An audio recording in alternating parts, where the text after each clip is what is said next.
ప్రపంచంలోని అత్యంత ఎత్తైన శ్రీరాముడి విగ్రహం ఇది. దక్షిణ గోవాలోని శ్రీ సంస్థాన్ గోకర్ణ పర్తగాలి జీవోత్తమ్ మఠంలో ఏర్పాటు చేసిన ఈ విగ్రహాన్ని ప్రధాని నరేంద్ర మోదీ నవంబర్ 28న ఆవిష్కరించారు. ఈ విగ్రహం పొడవు 77 అడుగులు.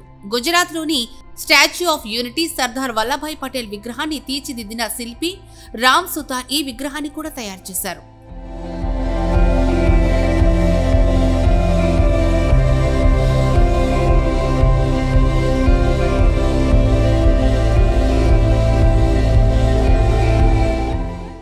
మఠం 550వ వార్షికోత్సవం సందర్భంగా ఈ కాంస్య విగ్రహాన్ని ఆవిష్కరించారు. ఈ మఠం భారతదేశంలోని అతి పురాతన మత సంస్థల్లో ఒకటిగా గుర్తింపు పొందింది. ప్రధాని మోదీ ఈ మఠంలో ఉన్న ఆలయాన్ని సందర్శించారు. ప్రత్యేక పూజల్లో పాల్గొన్నారు.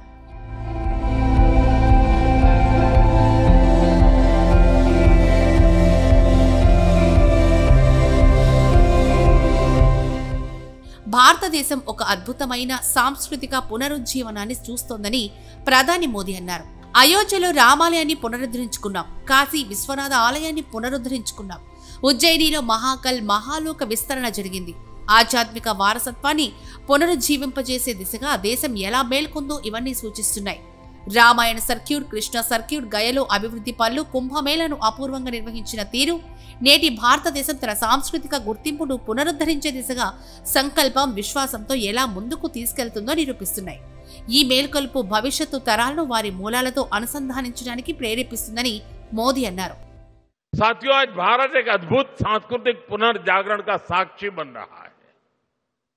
अयोध्या में राम मंदिर का पुनर्स्थापन, काशी विश्वनाथ धाम का भव्य पुनरुद्धार और उज्जैन में महाकाल महालोक का विस्तार, ये सब हमारे राष्ट्र की उस जागरूकता को प्रकट करते हैं जो अपनी आध्यात्मिक धरोहर को नई शक्ति के साथ उभार रही है.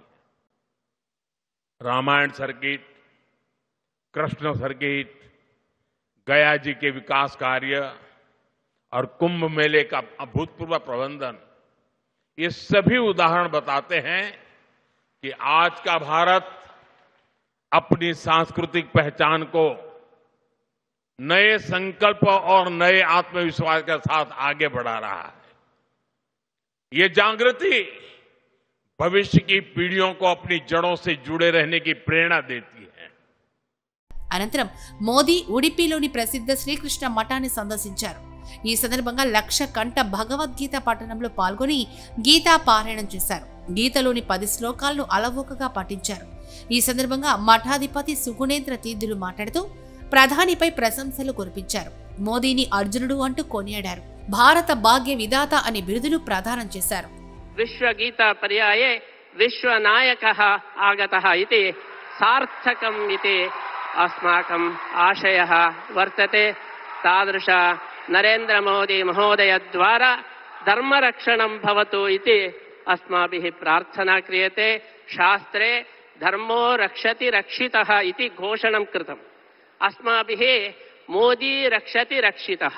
यदि मोदी रक्षितः, धर्मः देशः रक्षितः. मोदी हस्ते समग्र विश्वं सुरक्षितं वर्तते इति अस्माकं भावना. तादृश अनुग्रहः श्रीकृष्णस्य अनुग्रहः भवतु इति प्रार्थनां कृत्वा नरेंद्र मोदी महोदयस्य अस्मिन् दिवसे श्रीकृष्ण अनुग्रह रूपेण एकं प्रशस्तिं वयं ददामः. भारत भाग्य विधाता, भारत भाग्य विधाता. अस्माकं नरेंद्र महोदयः भारत भाग्य विधाता इति बिरुदु समर्पणेन विशेष श्रीकृष्णानुग्रहं वयं प्रार्थयामः. अस्मिन् सन्दर्भे उडुपी क्षेत्रस्यापि अभिवृद्धिः भवतु. यथा वाराणसी कॉरिडोर आसीत्, एवं उडुपी कॉरिडोर अपि भवतु. श्रीकृष्णस्य क्षेत्रस्य अभिवृद्धिः भवतु इति वयम् आशास्महे. एवं गोपालकृष्णस्य सेवार्थं गोवंश रक्षणमपि नरेंद्र मोदी द्वारा भवतु इति वयम् आशास्य पुनरपि भारत भाग्य विधात्रोः श्रीकृष्णानुग्रहं सम्प्रार्थ्य वयं विरमामः। నయా భారత్ ఎలాంటి బెదిరింపులకు తలగ్గదని, పౌరుల రక్షణ కోసం ఎంత దూరమైనా వెళ్తుందని ప్రధాని మోదీ అన్నారు. గీతలో శ్రీకృష్ణుడి బోధనలు ప్రతి యుగానికి సంబంధించినవి. మన జాతీయ విధానాన్ని అవి నిర్దేశిస్తాయి.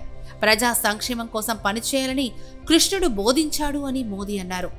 साथियों, भगवान श्री कृष्ण के उपदेश, उनकी शिक्षा हर युग में व्यवहारिक है।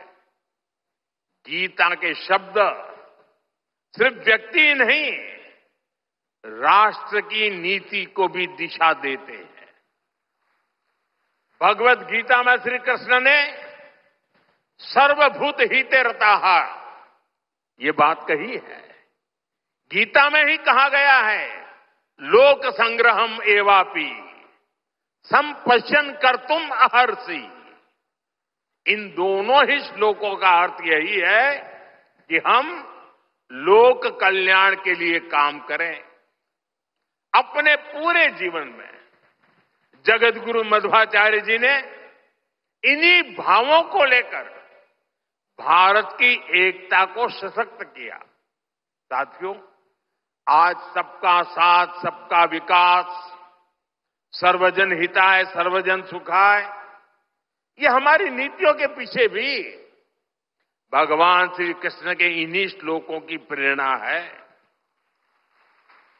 भगवान श्री कृष्ण हमें गरीबों की सहायता का मंत्र देते हैं और इसी मंत्र की प्रेरणा आयुष्मान भारत और पीएम आवास जैसी स्कीम का आधार बन जाती है। भगवान श्री कृष्ण हमें नारी सुरक्षा, नारी सशक्तिकरण का ज्ञान सिखाते हैं और उसी ज्ञान की प्रेरणा से देश नारी शक्ति बंधन अधिनियम का ऐतिहासिक निर्णय करता है। श्री कृष्ण हमें सबके कल्याण की बात सिखाते हैं और यही बात वैक्सीन मैत्री, सोलर अलायंस और वसुधैव कुटुंबकम की हमारी नीतियों का आधार बनती है।